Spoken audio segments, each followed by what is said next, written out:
Hey, what up, everybody? Wanted to get into the story real quick here about this young lady, Shanguella Robinson, who was recently murdered in Mexico. Young black woman, 25 years old, out vacationing with friends. She ends up dead after being at her location on her vacation for approximately 24 hours. Less than 24 hours is my understanding, actually.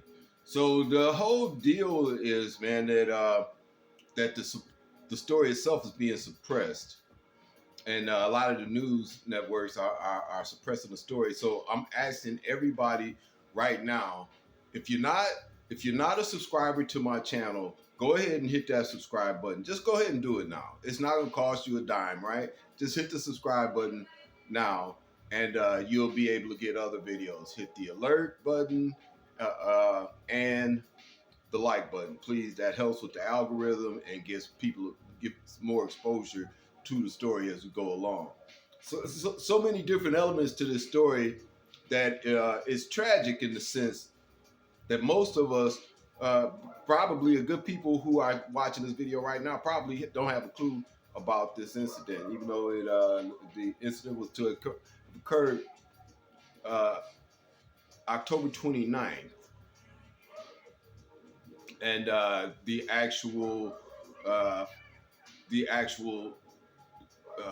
medical report didn't come out until November 3rd.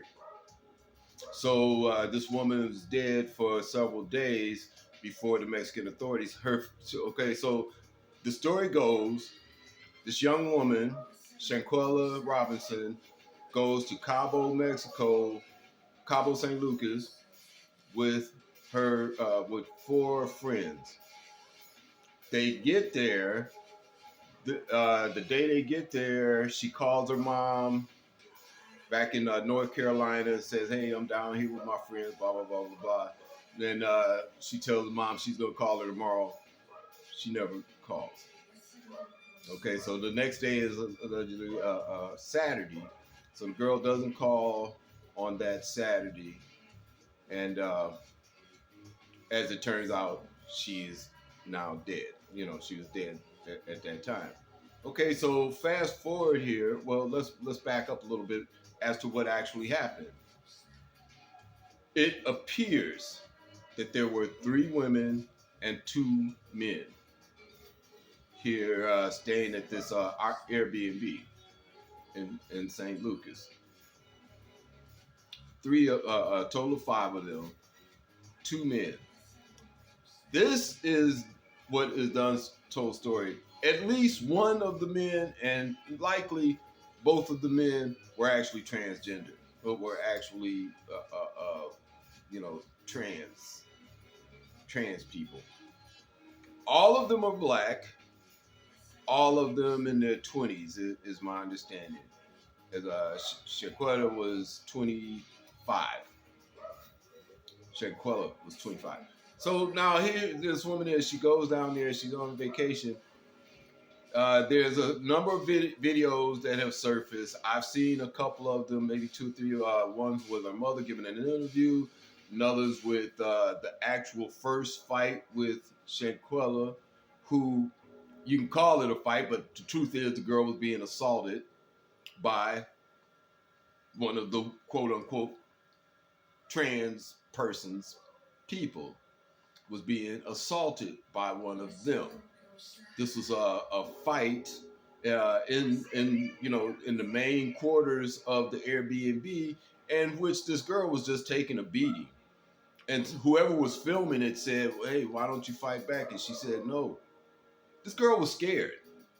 She was afraid. And I don't know how many trans people you've actually seen,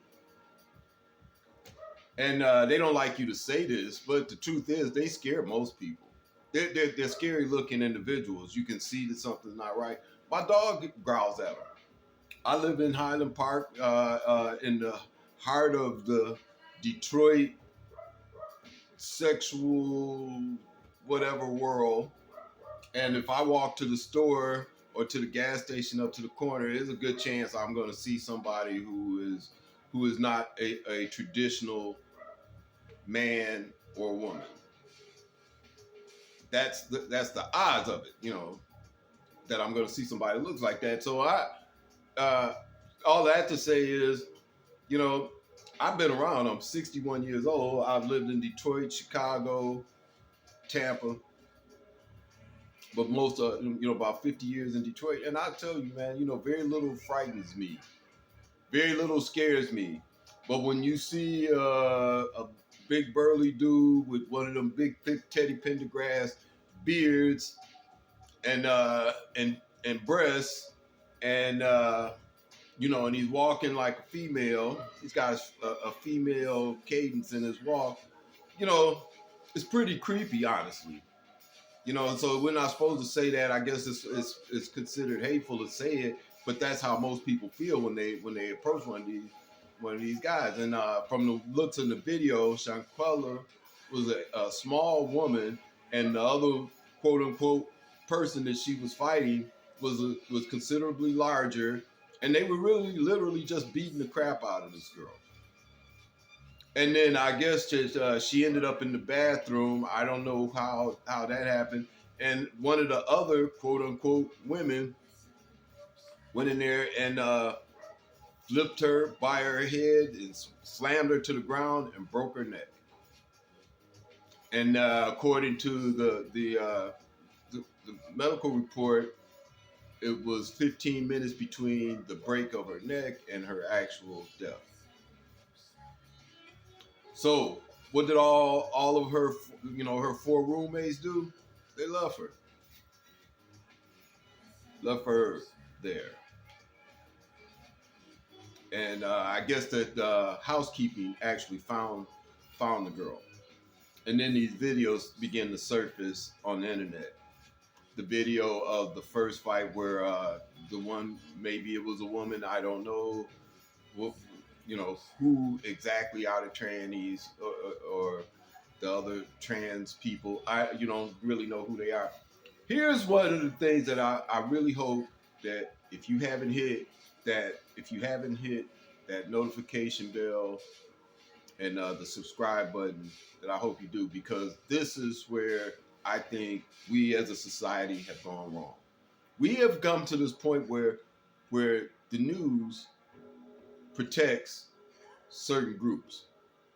For one, this is a group of 5 black people vacationing, and one of them comes up dead. Everybody took some part in it, not necessarily the physical part of it, but everybody was aware of what was going on. This girl was being bullied, beat up, and subsequently killed by a group of young black people. And then you throw in the trans person element.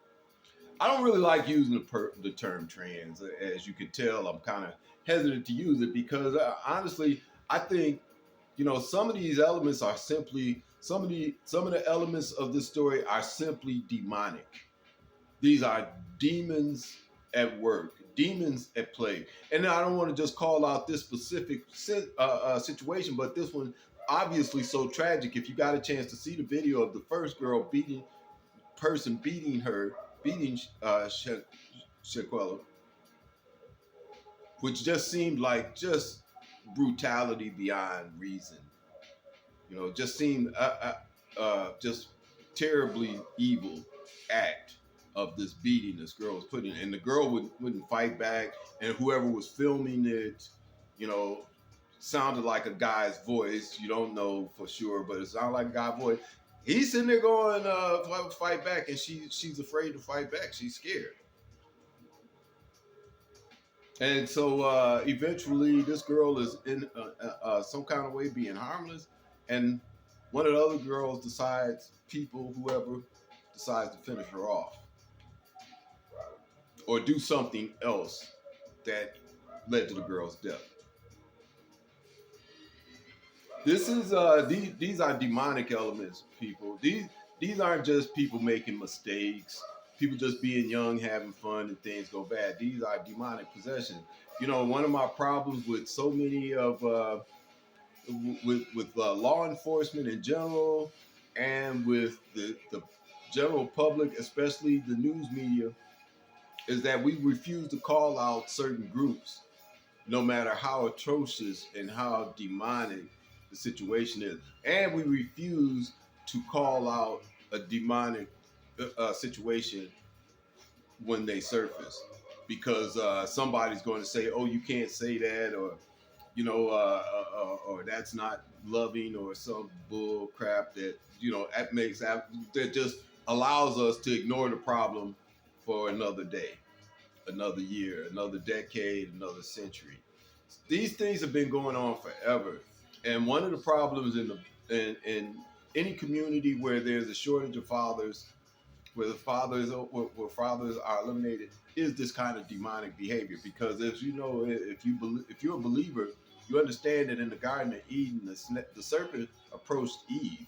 He didn't approach Adam. He approached Eve because she was the weaker vessel, and he had a much better shot at it, and was successful in causing mankind to fall. And men, as you see, when they're raised by women or they have a heavy feminine influence, they become as weak as the woman, or dangerously weak and undiscerning as a result of trying to accommodate the feminine thinking and accommodate the feminine structure. So what do you got? You got five people there. Uh, Shanquella's father actually ended up making some statements. So I don't know if he was there in her life at the time.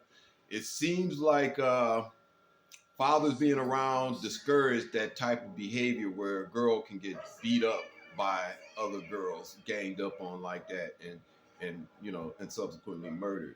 If I was a father, I wouldn't even allow my daughter to go.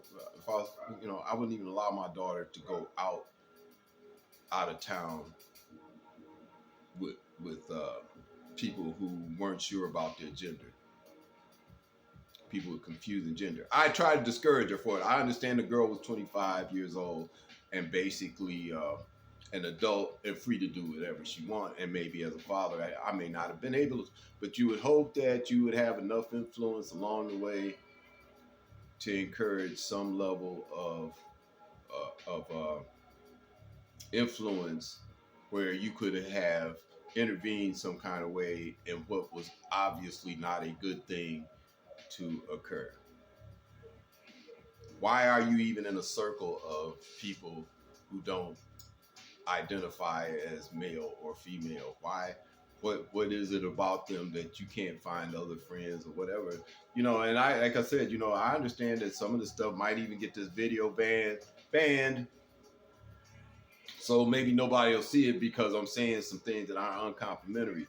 The news has to stop covering for black groups or any group of color, because that's the main reason. That if you don't know about this video, that's the reason. Because believe me, if this were a white group that had killed a white girl and that, believe me, you would have known about it. If anybody in the villain category had been white, you would have known about it.